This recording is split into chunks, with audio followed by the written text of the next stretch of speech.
शनिवार शनि भगवान की व्रत कथा। इनकी कथा को जो भी भक्त श्रद्धा भाव सहित श्रवण करता है उसके सभी कष्ट समाप्त हो जाते हैं और मिलती है शनि महाराज की विशेष कृपा। शनिवार व्रत की विधि। शनिवार का व्रत करने के लिए इस दिन सुबह उठकर स्नान कर ले। कोशिश करे स्नान से पहले कुएं के जल या नदी के जल से करे। सुबह पीपल के वृक्ष पर जल चढ़ाए। मंदिर में शनि देव की लोहे की मूर्ति को पंचामृत से स्नान कराए।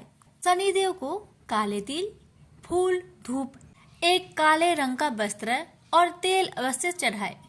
इसके बाद शनि देव के मंत्रों का उच्चारण जरूर करे। अंत में पीपल के पेड़ की 7 बार परिक्रमा अवश्य करे। शनि भगवान की पूजा के बाद किसी गरीब को भोजन कराए और दक्षिणा देकर विदा करे। शाम के समय व्रत का पारण करे। शनिवार व्रत का पारण काली उड़द की दाल और खिचड़ी से करनी चाहिए। इसी तरह ये व्रत 7 शनिवार तक करे। इसी तरह से आप कुल 7 शनिवार तक शनि देव की आराधना करें। 7 शनिवार व्रत रखे और पूजा अर्चना करे। शनि देव आपके सभी दुख हर लेंगे। शनि देव को प्रसन्न करने के लिए लोग शनि देव की उपासना करते हैं और पूरे विधि विधान से पूजा पाठ करते हैं। शनि दोष से मुक्ति पाने के लिए शनिवार का व्रत करना बेहद लाभकारी माना गया है। माना गया है कि शनिवार का व्रत रखने से शनि की 7.5 और ढैयों के कष्टों से मुक्ति मिलती है। इसलिए प्यारे भक्तगणों, अगर आप शनिवार का व्रत करते हैं तो कथा को अनिवार्य रूप से पूरा अवश्य सुनेगा। आप पर शनि महाराज की कृपा अवश्य होगी। प्रेम से बोलिए शनि महाराज की जय। हे शनि महाराज, मैं आपकी व्रत कथा को आपके भक्तों को सुना रही हूँ। अगर हमसे कोई गलती हो हमें क्षमा करना और अपनी सभी भक्तों की सभी मनोकामना को पूर्ण करना। प्रेम से बोलिए शनि महाराज की जय। एक समय स्वर्ग लोक में सबसे बड़ा कौन, ये प्रश्नों को लेकर नवग्रहों में वाद विवाद हो गया। विवाद इतना बढ़ा कि परस्पर भयंकर युद्ध की स्थिति बन गई। निर्णय के लिए सभी देवता देवराज इंद्र के पास पहुंचे और बोले, हे देवराज, आपको निर्णय करना होगा कि हम में से सबसे बड़ा कौन है। देवताओं का प्रश्न सुनकर देवराज इंद्र उलझन में पड़ गए। इंद्र बोले, मैं इस प्रश्न का उत्तर देने में असमर्थ हूँ। हम सभी पृथ्वी लोक में उज्जैनी नगरी में राजा विक्रमादित्य के पास चलते हैं। देवराज इंद्र सहित सभी ग्रह यानी कि सभी देवता उज्जैनी नगरी पहुंचे। महल में पहुंचकर जब देवताओं ने उनसे अपना प्रश्न पूछा तो राजा विक्रमादित्य भी कुछ देर के लिए परेशान हो उठे, क्योंकि सभी देवता अपनी अपनी शक्तियों के कारण महान थे। किसी को भी छोटा बताना या बड़ा कह देना उनके क्रोध के प्रकोप से भयंकर हानि पहुंच सकती थी। अचानक राजा विक्रमादित्य को एक उपाय सूझा और उन्होंने विभिन्न धातुओं जैसे स्वर्ण, रजत, कांसा, ताम्र, शीशा, रांगा, जस्ता, अब्रक व लोहे के 9 आसन बनवाए। धातुओं के गुण के अनुसार सभी आसनों को एक दूसरे के पीछे रखकर उन्होंने देवताओं को अपने अपने सिंहासन पर बैठने को कहा। देवताओं के बैठने के बाद राजा विक्रमादित्य ने कहा, आपका निर्णय तो स्वयं हो गया। जो सबसे पहले सिंहासन पर विराजमान है वही सबसे बड़ा है। राजा विक्रमादित्य के निर्णय को सुनकर शनि देवता ने सबसे पीछे आसन पर बैठने के कारण अपने को छोटा जानकर क्रोधित होकर कहने लगे, राजा विक्रमादित्य, तुमने मुझे सबसे पीछे बैठाकर मेरा अपमान किया है। तुम मेरी शक्तियों से परिचित नहीं हो। मैं तुम्हारा सर्वनाश कर दूंगा। शनि ने कहा, सूर्य एक राशि पर 1 महीने, चंद्रमा 2.25 दिन, मंगल 1.5 महीने, बुध और शुक्र 1 महीने, बृहस्पति 13 महीने रहते हैं। लेकिन मैं किसी राशि पर 7.5 वर्ष तक रहता हूँ। बड़े बड़े देवताओं को मैंने अपने प्रकोप से पीड़ित किया है। राम को 7.5 के कारण ही वन में जाकर रहना पड़ा और रावण को 7.5 के कारण ही युद्ध में मृत्यु का शिकार बनना पड़ा। राजा, अब तू भी मेरे प्रकोप से नहीं बच सकता। इसके बाद अनेक ग्रहों के देवता तो प्रसन्नता के साथ चले गए, परंतु शनि भगवान बड़े क्रोध के साथ वहां से विदा हुए। राजा विक्रमादित्य पहले की तरह ही न्याय करते रहे। उनके राज्य में सभी स्त्री पुरुष बहुत आनंद से जीवन यापन कर रहे थे। कुछ दिन ऐसे ही बीत गए। उधर शनि देवता अपने अपमान को भूल नहीं पाए थे। विक्रमादित्य से बदला लेने के लिए एक दिन शनि भगवान ने घोड़े के व्यापारी का रूप धारण किया और बहुत से घोड़ों के साथ उज्जैनी नगरी पहुंचे। राजा विक्रमादित्य ने राज्य में किसी घोड़े के व्यापारी की आने का समाचार सुना तो अपने अश्वपाल को कुछ घोड़े खरीदने के लिए भेजा। घोड़े बहुत कीमती थे। अश्वपाल ने जब वापस लौटकर इस संबंध में बताया तो राजा विक्रमादित्य ने स्वयं आकर एक सुंदर व शक्तिशाली घोड़े को पसंद किया। घोड़े की चाल देखने के लिए राजा उस घोड़े पर सवार हुए तो वह घोड़ा बिजली की गति से दौड़ पड़ा। तेजी से दौड़ता घोड़ा राजा को दूर एक जंगल में ले गया और फिर राजा को वहां गिराकर जंगल में कहीं गायब हो गया। राजा अपने नगर को लौटने के लिए जंगल में भटकने लगा, लेकिन उन्हें लौटने का कोई रास्ता नहीं मिला। राजा को भूख प्यास लगाई। बहुत घूमने पर उसे एक चरवाहा मिला। राजा ने उससे पानी मांगा। पानी पीकर राजा ने उस चरवाहे को अपनी अंगूठी दे दी। फिर उससे रास्ता पूछकर वह जंगल से निकलकर पास के नगर में पहुंचा। राजा ने एक सेठ की दुकान पर बैठकर कुछ देर आराम किया। उस सेठ ने राजा से बातचीत की तो राजा ने उसे बताया कि मैं उज्जैनी नगरी से आया हूँ। राजा के कुछ देर दुकान पर बैठने से सेठ जी की बहुत बिक्री हुई। सेठ ने राजा को बहुत भाग्यवान समझा और खुश होकर उसे अपने घर भोजन के लिए ले गया। सेठ के घर में सोने का एक हार खूंटी पर लटका हुआ था। राजा को उस कमरे में छोड़कर सेठ कुछ देर के लिए बाहर गया। तभी एक आश्चर्यजनक घटना घटी। राजा को देखते ही देखते सोने के उस हार को खूंटी ने निगल गई। सेठ ने कमरे में लौटकर हार को गायब देखा तो चोरी का संदेह राजा पर किया, क्योंकि उस कमरे में राजा ही अकेले बैठा था। सेठ ने अपने नौकरों से कहा कि इस परदेसी को रस्सियों से बांधकर नगर के राजा के पास ले चलो। राजा ने विक्रमादित्य से हार के बारे में पूछा तो उन्होंने बताया कि मेरे आंखों के ही सामने खूंटी ने उस हार को निगल लिया था। विक्रमादित्य की बात को सुनकर राजा बहुत क्रोध से भर गए। उन्हें लगा विक्रमादित्य झूठ कह रहे हैं, इसलिए राजा ने क्रोधित होकर चोरी करने के अपराध में विक्रमादित्य के हाथ पांव काटने की आदेश दे दिया। राजा विक्रमादित्य के हाथ पांव काटकर उसे नगर के सड़क पर छोड़ दिया गया। कुछ दिन बाद एक तेली उसे उठाकर अपने घर ले गया और उसे अपने कोल्हू पर बैठा दिया। राजा आवाज देकर बैलों को हाँकता रहता। इस तरह तेली का बैल चलता रहा और राजा को भोजन मिलता रहा। शनि देव के प्रकोप के साधे साथी पूरी होने पर वर्षा ऋतु प्रारंभ हुई। राजा विक्रमादित्य एक रात मेघ मल्हार गा रहे थे कि तभी नगर के राजा की लड़की राजकुमारी मोहिनी रथ पर सवार उस तेली के घर के पास से गुजर रही थी। उसने मेघ मल्हार सुना तो उसे बहुत अच्छा लगा और दासी को भेजकर गाने वाले को बुला लाने को कहा। दासी ने लौटकर राजकुमारी को अपंग राजा के बारे में सब कुछ बता दिया। राजकुमारी उसके मेघ मल्हार से बहुत मोहित हुई थी, अतः उसने सब कुछ जानकर भी अपंग राजा से विवाह करने का निश्चय कर लिया। राजकुमारी ने अपने माता पिता से जब यह बात कही तो वे हैरान रह गए। रानी ने मोहिनी को समझाया, बेटी तेरे भाग्य में तो किसी राजा की रानी होना लिखा है, फिर तू उस अपंग से विवाह करके अपने पांव पर कुल्हाड़ी क्यों मार रही हो।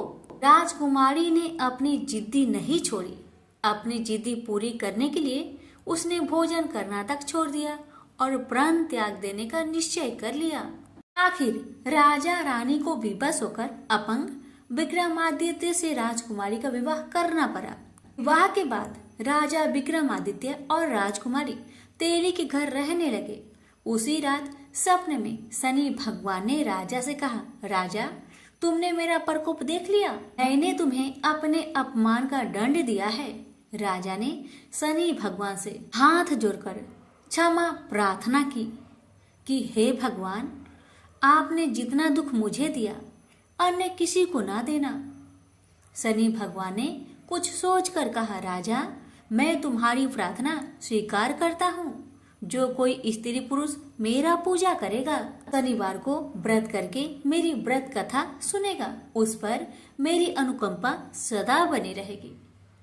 प्रातःकाल राजा विक्रमादित्य की नींद खुली तो उसने अपने हाथ पांव देखकर राजा को बहुत खुशी हुई। उसने मन ही मन शनि भगवान को प्रणाम किया। राजकुमारी भी राजा के हाथ पांव सही सलामत देखकर आश्चर्य में डूब गई। तब राजा विक्रमादित्य ने अपना परिचय देते हुए शनि भगवान की प्रकोप की सारी कहानी सुनाई। सेठ को जब इस बात का पता चला तो दौड़ता हुआ तेली के घर पहुंचा और राजा के चरणों में गिरकर क्षमा मांगने लगा। राजा ने उसे क्षमा कर दिया क्योंकि यह सब तो शनि भगवान के प्रकोप से हुआ था। सेठ राजा को अपने घर ले गया और उसे भोजन कराया। भोजन करते समय वहां एक अनोखी घटना घटी। सबके देखते देखते उस खुटी ने हार को उगल दिया। सेठ जी ने अपनी बेटी का विवाह भी राजा के साथ कर दिया और बहुत से स्वर्ण आभूषण, धन आदि देकर राजा को विदा किया। राजा विक्रमादित्य राजकुमारी मोहिनी और सेठ के साथ उज्जैनी पहुंचे तो नगर वासियों ने हर्ष से उनका स्वागत किया। अगले दिन राजा विक्रमादित्य ने पूरे राज्य में घोषणा कराई कि शनिदेव सब देवों से सर्वश्रेष्ठ हैं। प्रत्येक स्त्री पुरुष शनिवार का उनको व्रत करे और व्रत कथा अवश्य सुने। राजा विक्रमादित्य की घोषणा से शनिदेव बहुत प्रसन्न हुए।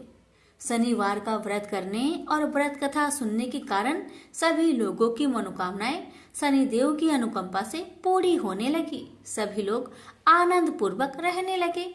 प्रेम से बोलिए शनि महाराज की जय। हे शनि महाराज, आपकी कथा कहने वाले, सुनने वाले, हुक्कार भरने वाले सभी भक्तों की सभी मनोकामना को पूर्ण करना, सभी की कष्टों को दूर करना। प्रेम से बोलिए शनि महाराज की जय। आप श्रवण करें शनि महाराज और ब्राह्मण की कथा। बहुत समय पहले की बात है। एक ब्राह्मण और ब्राह्मणी एक गांव में रहा करते थे। ब्राह्मण हर रात अपने सपने में नीली घोड़ी पर नीले कपड़े पहने एक आदमी को देखता था और वह आदमी कहता था, हे ब्राह्मण देवता, मैं तेरे लगूंगा। ब्राह्मण घबराकर उठ जाता और अगले दिन यही सपना उसे फिर आता। यह सपना उसे रोज आने लगा। ब्राह्मण बहुत परेशान हो गया और चिंता के मारे दुबला होने लगा, सूखने लगा।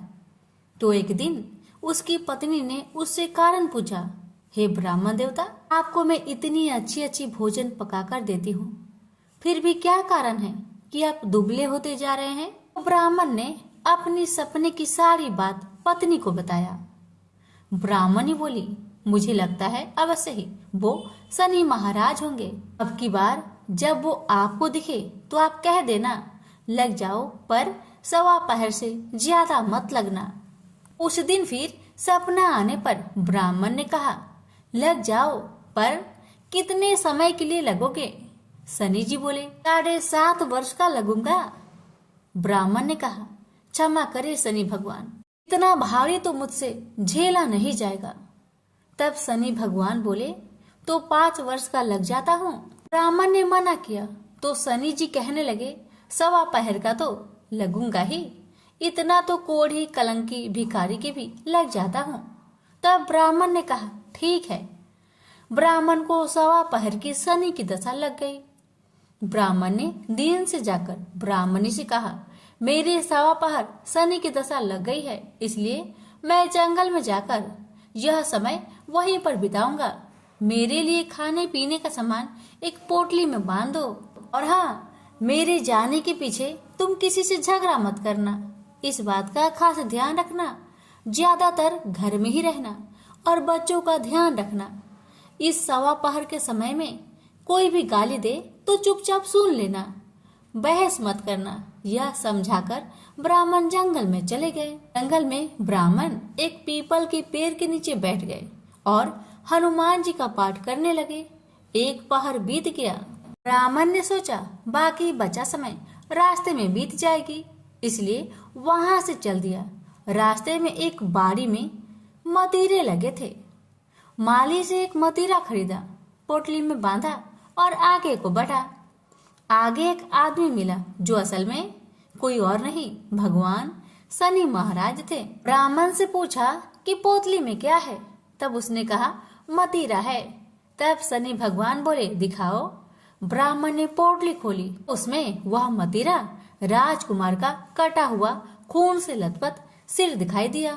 तो शनि भगवान ब्राह्मण को राजा के पास ले गए और कहा कि इस ब्राह्मण ने राजकुमार की हत्या कर दी है, इसके पास पोटली में राजकुमार का सिर है। राजा ने कहा, मैं यह नहीं देख सकता, इस ब्राह्मण को सूली पर चढ़ा दो। राजा के यहाँ हाहाकार मच गया। ब्राह्मण को सूली चढ़ाने से पहले पूछा गया कि तुम्हारी कोई आखिरी इच्छा हो तो बताओ। ब्राह्मण ने सोचा किसी तरह पहर पूरा बस हो जाए। ब्राह्मण ने सोच समझकर कहा। उसने कहा कि वह रोज बालाजी का कथा सुनता है, मरने से पहले अंतिम बार बालाजी का कथा सुनना चाहता है। ब्राह्मण को कथा सुनाने का प्रबंध किया गया। कथा कहते कहते सवा पहर पूरा हो गया। शनि की दशा टलते ही राजकुमार शिकार खेल कर लौटा हुआ दिखाई दिया। राजकुमार को आता देखकर राजा बहुत खुश हुआ, लेकिन उसे निर्दोष ब्राह्मण की हत्या का दोष लगने का डर सताने लगा। उसने तुरंत घोड़सवार सैनिकों को ब्राह्मण को आदर सहित ले आने के लिए भेजा। ब्राह्मण राज दरबार में आया तो राजा ने क्षमा मांगी और पोटली दिखाने के लिए कहा, तो पोटली खोली तो उसमें मतीरा था। राजा ने इन सब के बारे में पूछा तो ब्राह्मण ने बताया, मुझे सवा पहर की शनिचर की दशा लग गई थी, इस कारण यह सब तमाशा हुआ। राजा ने पूछा, यह दशा कैसे टलती है?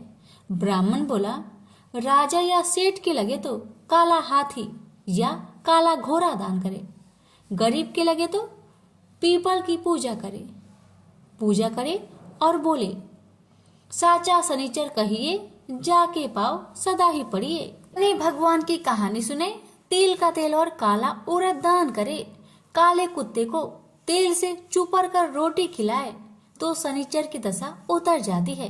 राजा ने उसे मतीरा वापस दे दिया। घर आकर ब्राह्मण ने मतीरा काटा तो उसमें बीज की जगह हीरे मोती निकले। ब्राह्मणी ने पूछा, यह कहाँ से लाए हैं?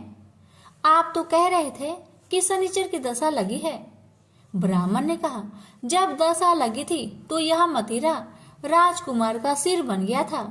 जब शनि की दशा उतरी तो शनि भगवान निहाल कर गए। हे शनि देवता, जैसे ब्राह्मण के शनि की दशा लगी वैसे किसी का ना लगना। बोलिए प्रेम से शनि महाराज की जय। हिंदू धर्म में माँ काली का प्रमुख स्थान है। काली का अर्थ है समय और काल। ऐसा माना जाता है कि इनकी उत्पत्ति समय और काल पापियों के नाश के लिए हुई थी। समय और काल से कोई भी नहीं बच सकता, यह सभी को निकल जाता है। माता पार्वती ने यह भयानक रूप पापियों के विनाश के लिए धारण किया था। माँ काली पापियों के लिए विनाश है और अपने भक्तों के लिए प्रेम से भरी हुई है। जो भी प्राणी सच्चे मन से माँ की भक्ति करता है, माँ उसे मनोवांछित फल देती है। माँ काली की कथा। एक समय दारुक नाम के पापी असुर ने ब्रह्मा जी की तपस्या करके उन्हें प्रसन्न कर लिया। ब्रह्मा जी से पाए वरदान के कारण दारुक अत्यंत बलशाली हो गया। वह देवताओं और ब्राह्मण को परेशान करने लगा। वह उन पर अत्याचार करने लगा। धार्मिक अनुष्ठान यज्ञ बंद करवा दिए और स्वर्ग लोक को चला गया। सभी देवता विचलित होकर ब्रह्मा जी और विष्णु जी के पास सहायता मांगने के लिए चले गए। ब्रह्मा जी ने बताया कि दारुक का नाश सिर्फ स्त्री के हाथ से हो सकता है। सभी बड़े देवता भी उससे युद्ध में हार चुके थे। अंत में यह निश्चय किया गया कि दारुक का वध भगवान शिव की पत्नी माता पार्वती करेगी। भगवान शिव ने अपना तीसरा नेत्र खोलकर भयानक और प्रचंड महाकाली को जन्म दिया। उनका शरीर काले रंग का था और मां काली के माथे पर तीसरा नेत्र और चंद्र रेखा थी। उनके हाथों में त्रिशूल और कई प्रकार के अस्त्र शस्त्र थे। महाकाली के प्रचंड रूप को देखकर सभी देवता थर थर कांपने लगे और वहां से भागने लगे। युद्ध में दारुक महाकाली से पराजित हुआ और इस तरह उस दुष्ट का अंत हुआ। महाकाली के भयानक रूप से चारों तरफ अग्नि की भयानक लपटें उत्पन्न हो गई। महाकाली की क्रोध को सिर्फ भगवान शिव ही रोक सकते थे, इसलिए उन्होंने एक बालक का अवतार लिया। भगवान शिव शमशान पहुंचे और वहां बालक के रूप में लेटकर रोने लगे। छोटे बालक को देखकर महाकाली का क्रोध शांत हो गया। उनके हृदय में ममता भावना जागृत हो गई। उन्होंने शिव रूपी उस छोटे बालक को उठा लिया और अपने स्तनों से दूध पिलाने लगे। इस प्रकार से शिव जी ने उनके क्रोध को भी पी लिया।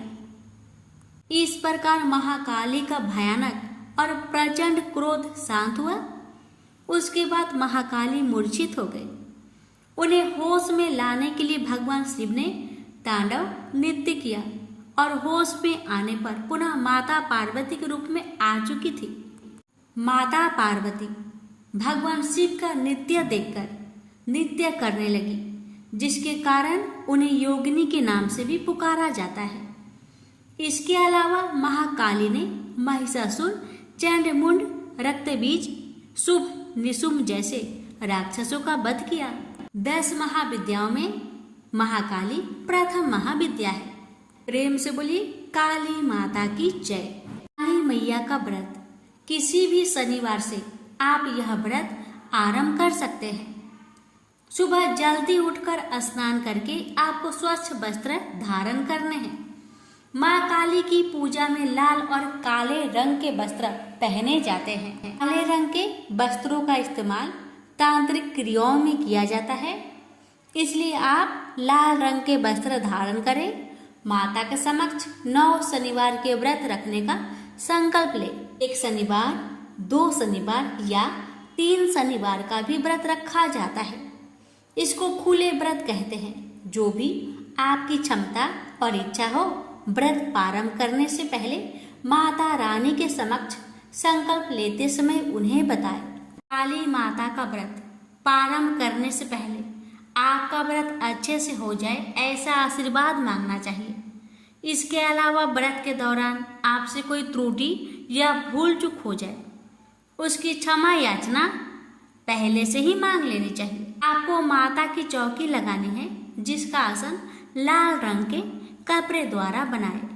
माता के स्वयं में रूप की मूर्ति या फोटो स्थापित करें। माँ के व्रत में आपको माता का श्रृंगार का सामान जरूर अर्पित करना चाहिए।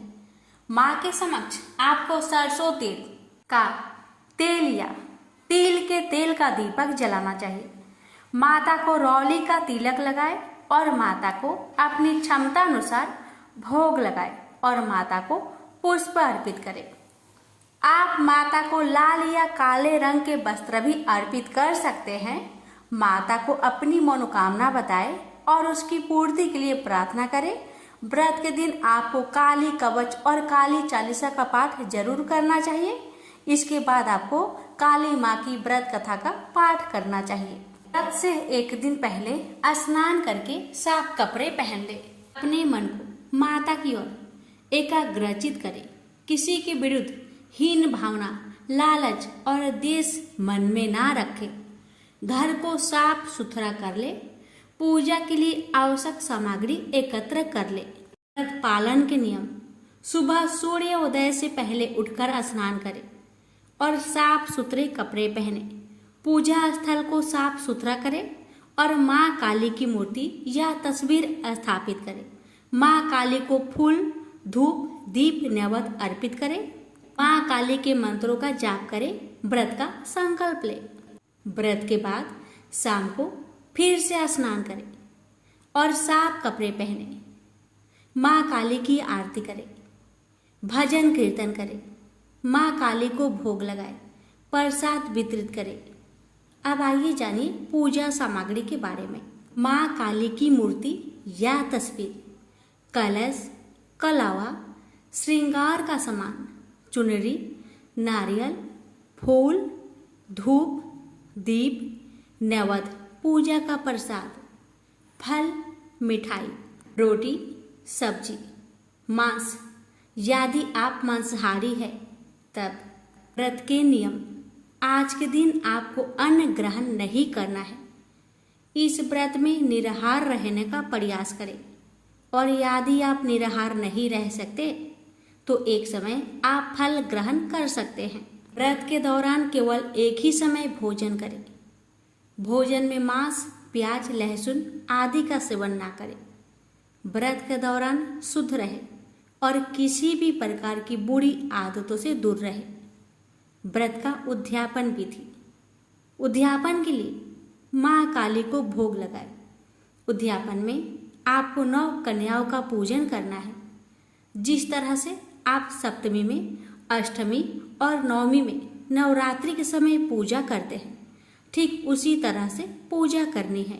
पूरी, काले चने और सूजी के हलवे से कन्याओं का भोजन करवाना है और कम से कम एक साबुत फल अवश्य दे और दक्षिणा के रूप में अपनी क्षमता अनुसार 11 रुपए अवश्य दे और परिवार के सभी सदस्यों को भी यही भोजन करना है और उसके पश्चात आप भी इसे भोजन को ग्रहण करें।